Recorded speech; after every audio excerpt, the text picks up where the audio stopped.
Determining what services will be needed in each room is the most important step to planning and depends on how the room will be used in the overall project plan.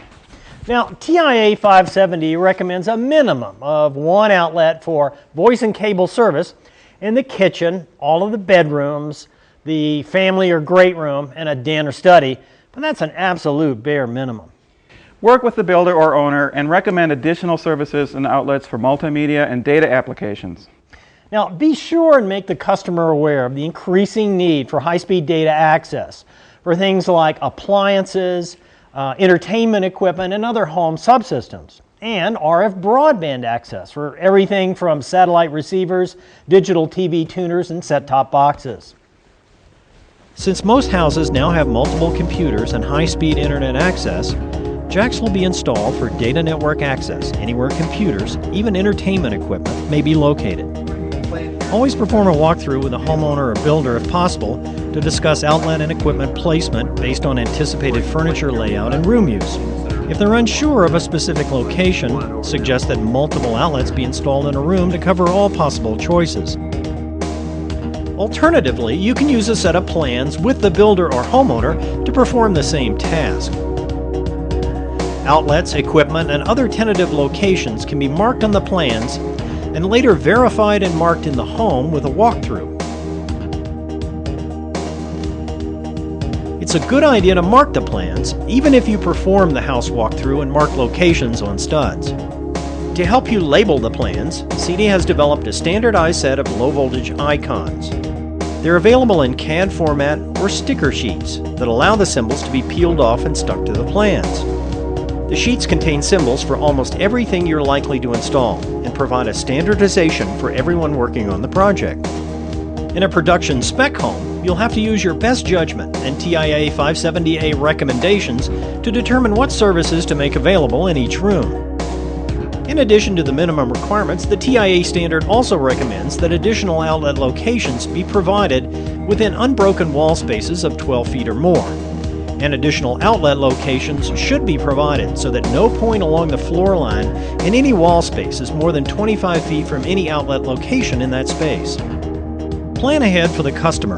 Many installers pre-wire the locations in the home they anticipate the customer will want outlets in the future. This is termed speculative pre-wire. You perform the pre-wire and leave the wire in the wall, documented so it can be easily located. If you're also doing the security system installation, you should be determining the security requirements, including the locations of door and window sensors, motion sensors, and cameras.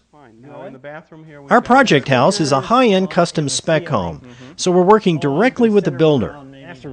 Bedroom, we've got the problem with speaker placement. Which wall to do it on? Well, I think we have a situation here. If the headboard is there, we're going to want speakers up on this wall. And if the headboard is here, we're going to want the speakers up on that wall.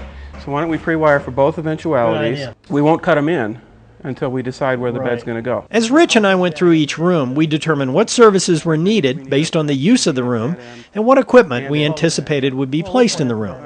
This is the kitchen area. It's a huge open space here. It's very nice. We also took into account the anticipated furniture layout as well as locations on the plans of counters, cabinets, doors, and so on. Okay.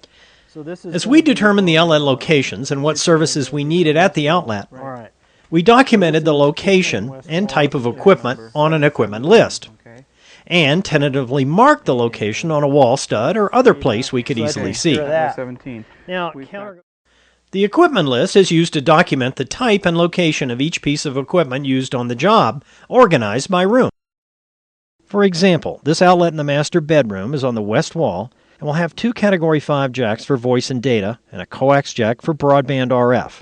We also numbered each outlet. Now, counter goes all the way down here. Counter to the end. We've got a nice corner over here for the TV. Right. So why don't we put a TV drop right here, data, telephone, TV. Excellent. Sound okay to you? Yep. Okay, and that's going to be outlet number 18. 18, so this is 18. So we'll put 18 here, that's voice, data, coax, and we could co-locate that as well. So this is the office area. We probably want to support a couple of desks in here, so what would you do? Okay, well, I think we've got a good location in the corner here for printer and fax. Okay. So we'll have one desk here with an outlet in the knee space. Yeah, that And makes let's do sense. the other desk under this window Yeah. with the outlet next to that box. Right. One over here Okay, for good and we're measure. covered in that corner. So All let's right. go ahead and mark this one here. This will Okay, be now this is going to be 13. number 13 it is. Okay. Where it's convenient, we'll co-locate low-voltage outlets next to existing electrical outlets, since anything that uses our outlet will almost always need electrical power. Here we're going to go ahead and mark 14. Yeah, this is going to be 14. Voice. And we'll Okay. co-locate that. Right. Okay, great. That Next. takes care of that.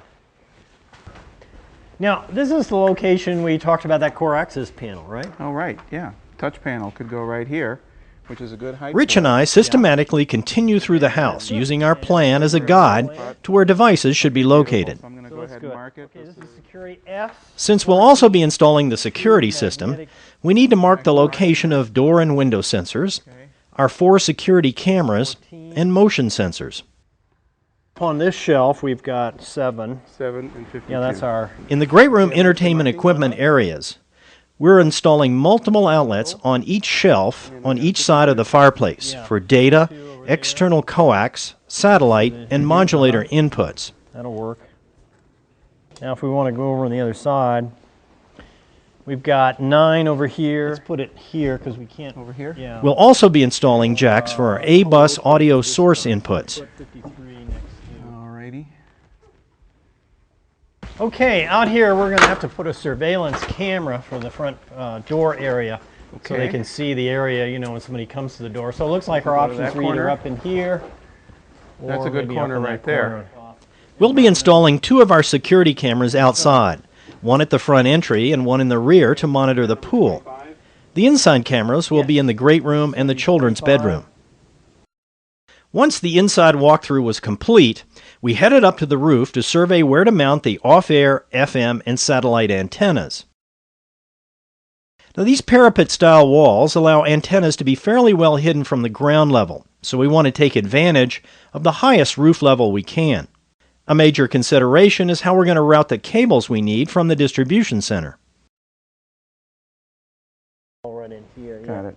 Okay. So we've got a voice. Back on the ground, we completed the markup of the plans and make sure they correspond to our equipment list, Give me a circle with a and we add any notes we made, such as outlet co-location and height.